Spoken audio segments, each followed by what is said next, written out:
And welcome once again to the Duct Tape Studios. I'm Jeff McAleer, your host here at the Gaming Gang channel. Thanks for joining me once again.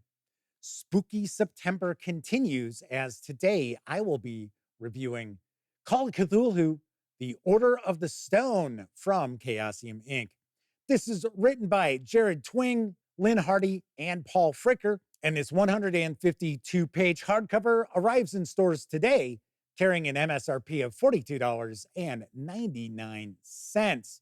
I will point out, I don't know how much the PDF is, and I will explain why I don't know a bit later in this review. But having said all that, let's swing on over to the other camera because here I've got the Order of the Stone for Call of Cthulhu. A few things to mention before we jump on in. First of all, my friends over at Chaosium Inc. were kind enough to provide me with this review copy, but neither I nor anyone else affiliated with the Gaming Gang has received any other sort of compensation for me to share this review with you. These days, it's important you know that. We're also not going to look at each and every page of the book, but I do want to give you a good feel for what you're going to find inside the Order of the Stone. And then lastly, this is an adventure. So if you're a player and your keeper is considering picking this up, by all means, I recommend tune out. Even though I'm going to stay away from major spoilers, there are going to be some spoilers. And of course, as I flip through, you might encounter something which ruins some surprises of the adventure. So as a player, tune out now. Save yourself the hassle. But before you tune out, if your keeper is thinking about picking up the Order of the Stone, let them know about this video. So that way they can approach this campaign and make a far more informed buying decision. All right, let's take a peek inside. First thing we're going to take a look at is the credits page, because there were a lot of folks who worked on this very hard to bring this to life. So let's give some credit where credit is due. Now, this is a 3-chapter adventure campaign taking place in the 1920s. This adventure is equally viable for experienced investigators as well as brand new investigators, and also very suitable for players who are brand new to Call of Cthulhu, as well as those who have been playing for decades. So that's important to know as well. Now, throughout the 3 chapters, there are ways to introduce new characters to the adventure in case you happen to need new investigators. Even though this really isn't a meat grinder, and if your players are relatively clever, I could see most of the investigators, if not all of the investigators, making it through from start to finish. But it's nice to know that if you do need to introduce some new investigators, you'll be able to. There are pre-generated characters as well. So if you want to start off this campaign with pre-gens, you can do that. Each of the chapters will also have pre-generated characters too. So that is a nice touch. So the premise of this adventure is an archaeological dig team from Miskatonic University was in Ireland, and they uncovered these 3 vessels. And these 3 vessels contain portions of this mythos creature where they are individual entities, but when they combine together, they make for a much worse big bad. And of course, the dig team has now lost their sanity. And of course, they want to summon this creature. And of course, that's bad news for the world if that happens, if the final iteration of this entity is summoned, because it can warp reality. So it would be lights out nurse if that is the case. Bad news for the entire world. So the first chapter will involve the investigators being contacted to check out what has happened to this cruise ship that is just drifting aimlessly on the ocean. It had left Dublin for Boston. It is overdue. It is not responding to any radio calls to it. So the investigators go out to the ship to learn what has happened. Now, depending on how the keeper wants to approach this, if you have pre-generated characters you want to introduce, they're actually the crew of the ship that goes out to investigate. Otherwise, you can use established investigators or roll up new investigators if you'd like. So they're going to go off and investigate the SS Champagne, which is a massive ship. In fact, it's supposed to be about 800 feet in length, which would put it about 70 feet shorter than the Titanic and Olympic and Britannic. So it is a massive liner, which causes a bit of a problem because the investigators are supposed to go through the ship, learn what's going on, maybe even make repairs to the ship to get it back underway in about 4 hours. And a ship the size of the Titanic, or close to the size of the Titanic, would take far more than 4 hours simply to walk through. So I thought that was kind of odd. In fact, it's emblematic of some of the issues I have with this campaign, where if you take a little closer look at some of the things going on or some of the things which are presented, they don't add up. They just don't make sense. Just like as far as investigating the SS Champagne, the way it's presented with the various different decks is as if this were a much smaller ship than it's supposed to be. And then we even have some artwork. Let me get to it. There we go. Which is showing us, okay, so this is a huge ocean liner. Like I said, I don't know. I also have to say that this first chapter is kind of weak. The first portion of this entity is kind of ho-hum, and it's supposed to be hunting the investigators throughout the ship. But I mean, it's such a huge ship. It shouldn't really be that difficult to hide from it. I don't know.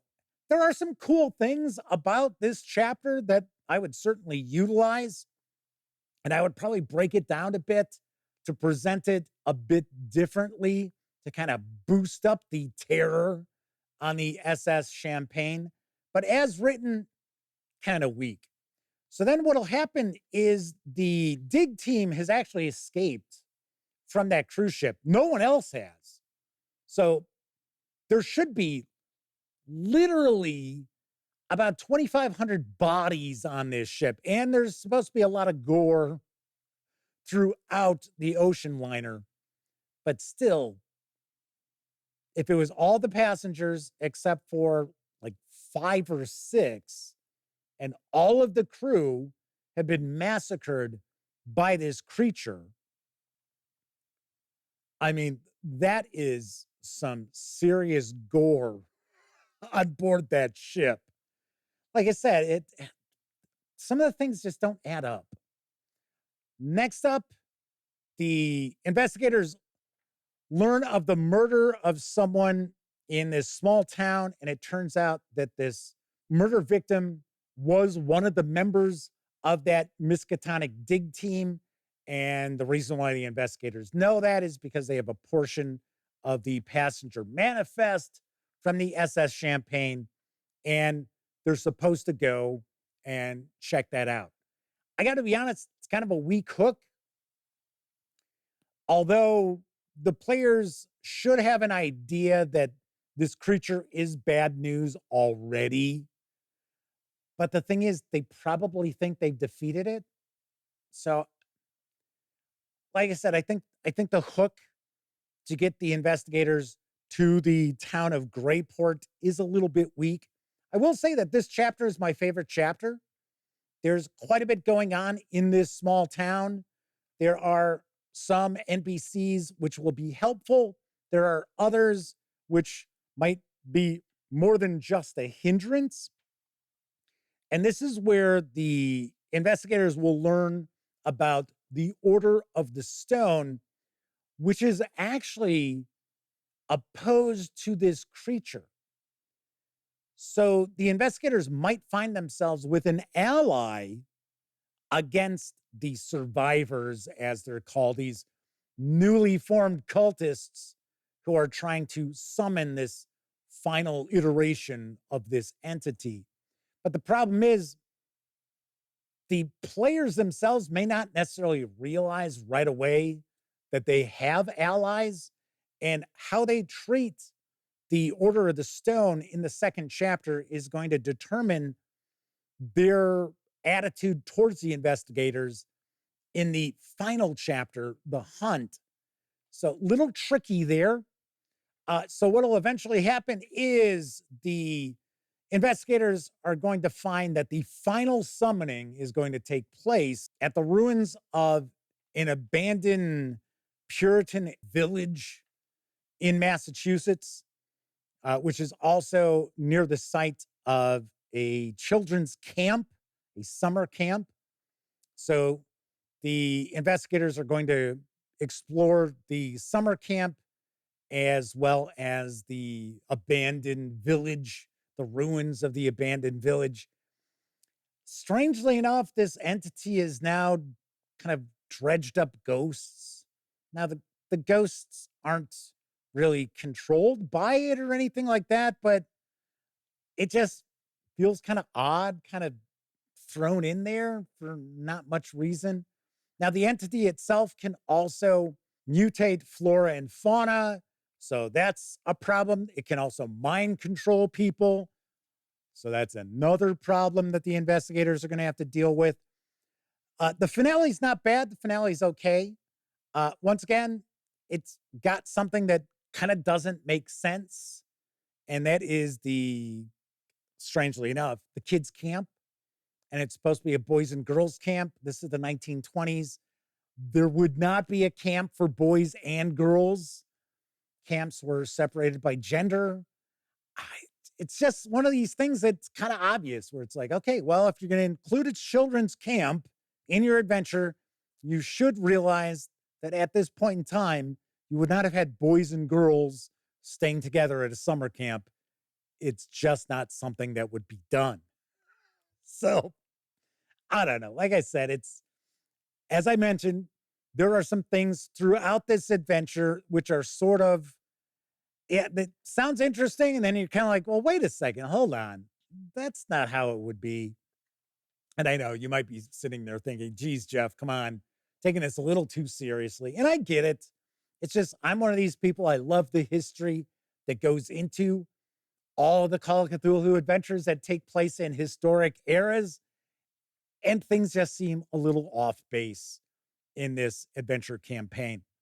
So, finish up with some appendices. We've got some spells that the investigators will be able to utilize against this creature, some wards that they can use.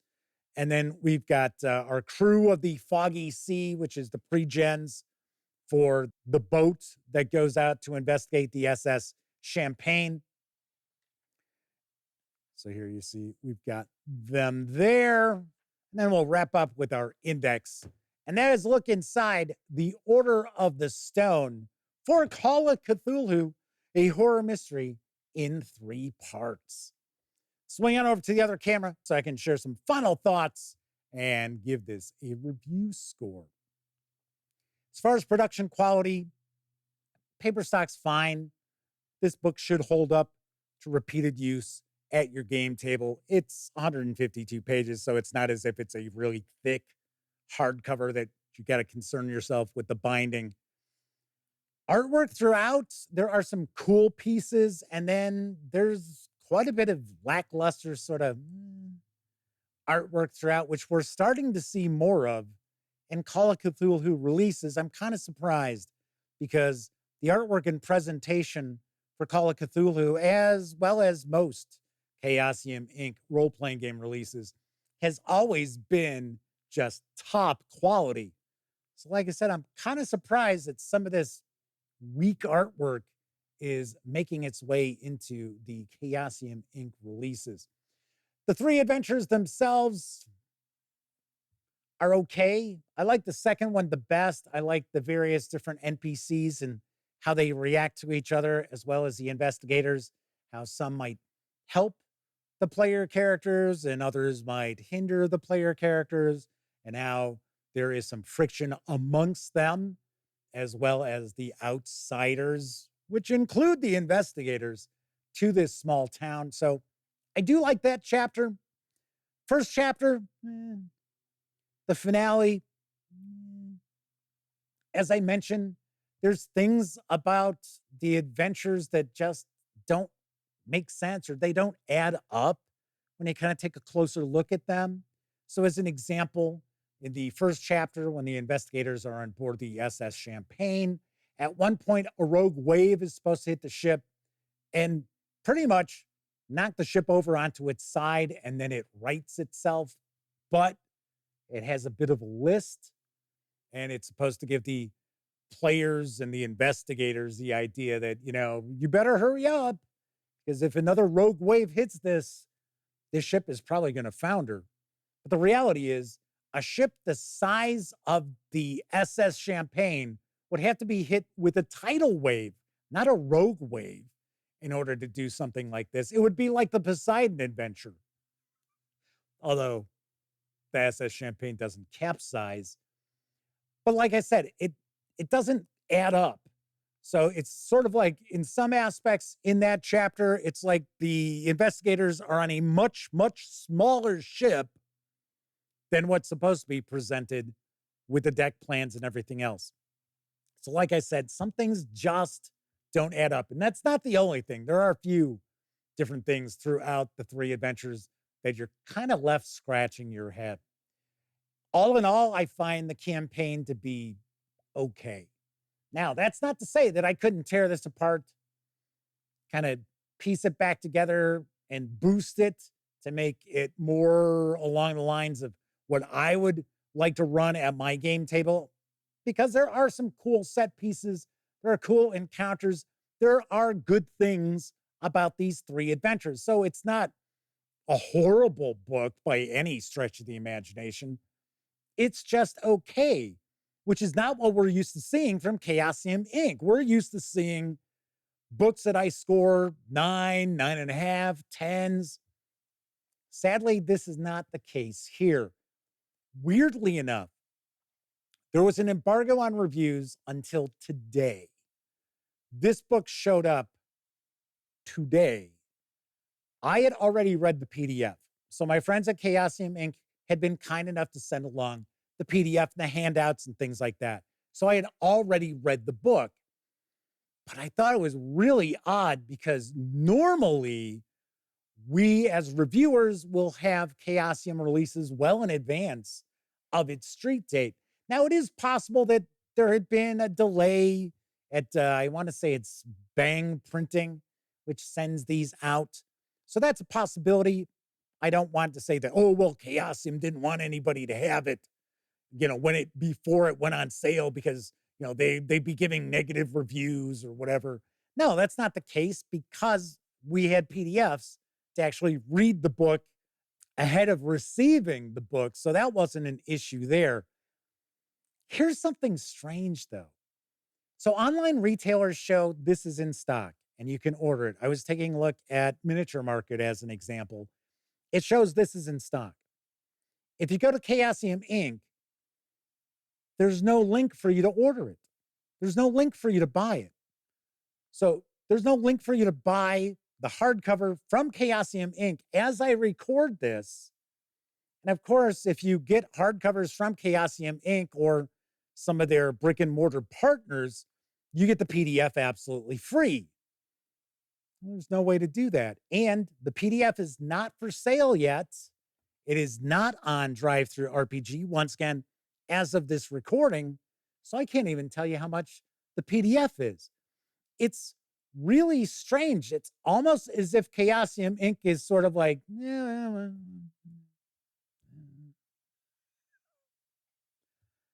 very, very odd. So I do want to mention that. So this has just been kind of a weird release for Call of Cthulhu. In fact, I think this was supposed to be out in April and it was delayed.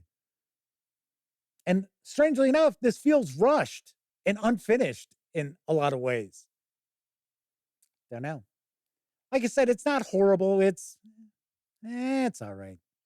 So on a scale of 0 to 10, I give Call of Cthulhu: The Order of the Stone a 6 out of 10. You might want to add it to your collection. You might not. Like I said, I could tear some things apart in here and rebuild it with some other ideas that I would have because I never run anything as it's written anyway. It's just okay. Sorry to say. All right, that's it for this time out. If you like the video, by all means, please give it a quick thumbs up. Subscribe to the Gaming Gang channel if you haven't already. And if you do subscribe, don't forget, ring that bell. It'll not only let you know when I share videos such as this review, it'll also inform you when my live stream, the Gaming Gang Dispatch, airs Tuesday, Wednesday, and Thursday evenings right here on YouTube at 7 p.m. Central. Of course, when you're not watching videos on the Gaming Gang channel, be sure to visit gaminggang.com for all latest in tabletop gaming news, reviews, and a whole lot more you are not going to find here on YouTube. You know the drill. Get your geek on at thegaminggang.com. Once again, I'm Jeff McAleer. Thank you very much for watching. And until I see you next time, I certainly hope all of you get to enjoy plenty of great gaming with your gang.